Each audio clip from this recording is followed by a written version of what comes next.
Council will be focused on a wide range of issues, many of which have direct bearing on our ability to continue competing in the global marketplace.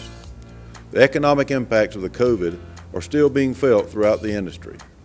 Seeking COVID economic relief continued as a National Cotton Council priority in 2021, along with weighing in on important legislation and issues affecting U.S. cotton. Among key actions was engaging with USDA on a smooth distribution of congressionally approved relief payments to producers and assistance to merchants and textile mills. The Council also engaged with Congress and the administration to ensure that appropriate disaster relief legislation was provided.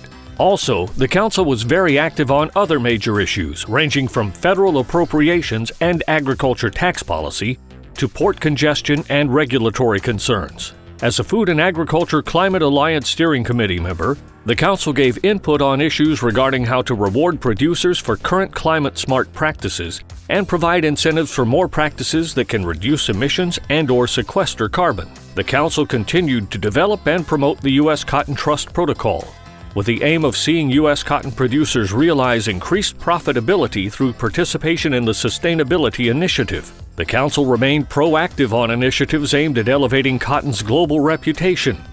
Included were urging industry leaders to make lint contamination prevention a priority in their operations and ensuring the industry's position as a fast and reliable supplier of quality fiber was not compromised.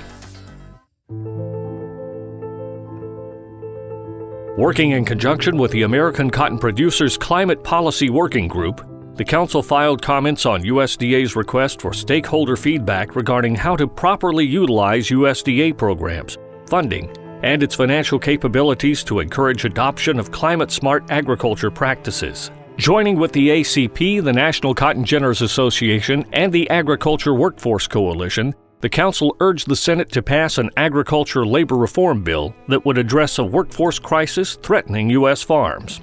As a member of the Rebuild Rural Coalition, the Council requested President Biden's support for rebuilding infrastructure in rural America.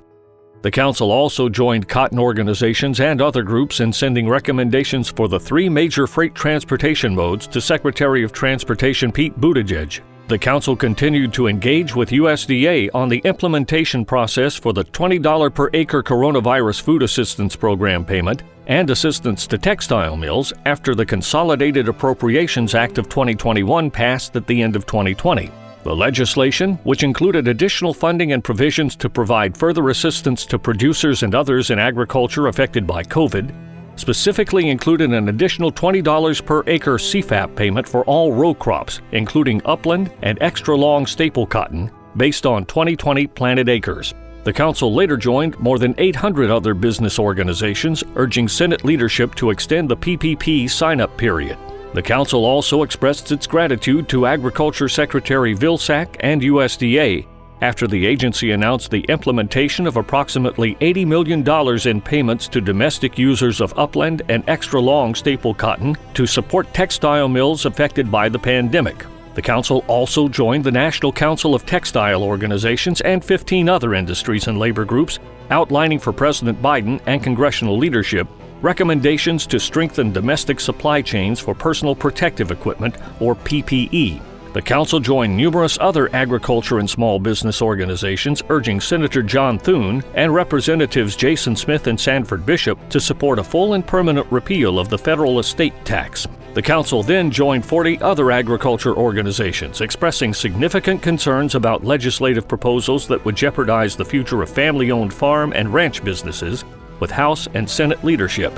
After the budget and appropriations process began in February, the Council submitted the cotton industry's fiscal year 22 funding request to the appropriate Senate and House Appropriations Committees subcommittees. The requests, which were included in congressionally approved appropriations legislation, included $15.83 million, a $2.3 million increase for Aphis Cotton Pests account, $2 million in new funds for the Agricultural Research Service, or ARS, to research the cottonseed bug, $6.8 million funding increase for the ARS cotton breeding and germplasm development program locations in Arizona, Mississippi, South Carolina, and Texas. Council joined with 36 other groups engaging U.S. Trade Representative Tai and Agriculture Secretary Vilsack to express their strong support for the U.S.-China Phase 1 trade agreement. Representatives of both the Council and American Cotton Shippers Association joined other agriculture groups in briefing the commissioners of the Federal Maritime Commission regarding container shortages. The Council continued to utilize key communications vehicles such as its Cotton's Week newsletter, daily e-newsletter, radio news lines, weekly RFD TV segments, social media channels, videos, webinars, and columns in various trade publications for disseminating key information to its stakeholders. The Council vigorously encouraged its members to enroll their 2021 crop in the U.S. Cotton Trust Protocol. The Council, in cooperation with the National Boll Weevil Eradication Program, produced a long and short version of a video highlighting the history and success of the National Boll Weevil Eradication Program. The Trust Protocol had a strong first year in successfully creating a science-based sustainability initiative that is supporting the U.S. cotton industry to advance its potential in protecting the planet and proving attractive to global brand retailers wanting to show their sustainability progress with measurable, quantifiable, and verifiable data, and with article-level transparency, a world first in sustainable cotton fiber. The inaugural annual report noted that the initiative counts 560 organizations across the supply chain as members. This includes more than 525 mills and manufacturers and 37 global brands and retailers. About 950,000 bales, which represents 6% of all U.S. cotton grown in 2020, was enrolled in the Trust Protocol. More than 300 cotton producers completed the enrollment process for the 2020 crop, and producers began enrolling their 2021 crop in April, with the Trust Protocol striving for a goal of at least doubling producer enrollment in the 2021 season.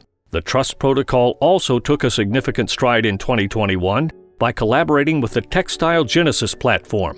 This enabled the Trust Protocol to become the world's first sustainable cotton fiber to offer full transparency across the supply chain. Initial pilot trials with selected brands and mills began in June. The Council worked swiftly to identify issues that would affect the U.S. cotton industry after President Joe Biden's team produced a list of regulations that would face review and possible reversal or elimination. When EPA and the Army Corps of Engineers announced their plan to revise regulations governing farming and other industries under the Clean Water Act's authority, the Council issued a statement in support of the 2020 Navigable Waters Protection Rule, saying that reverting to a 1980s-era WOTUS rule would be a mistake. Cotton Council International showcased Cotton USA Solutions, the U.S. Cotton Trust Protocol, and the Cotton USA Licensing Program at events worldwide. In Bangladesh, the Cotton USA technical team held its first hybrid seminar for 130 mill managers, technicians, and technical staff. For the first time, CCI connected Latin American entrepreneurs with Asian and European experts. Cotton Foundation trustees approved funding for 11 general research projects totaling $247,000 for 2021-22. Included are studies related to a new invasive insect, the cotton seed bug, sustainability, regulatory issue information gathering, plant protection products re-registration, risk data updating, and education. Multiple foundation members continued to sponsor special projects. We kind of feel like cotton production is an industry, but we're an industry within a much larger industry. While there will continue to be challenges as we all adjust to the ever-changing economic and public health environments, the Council staff and leadership are well positioned to meet these challenges and move the industry forward.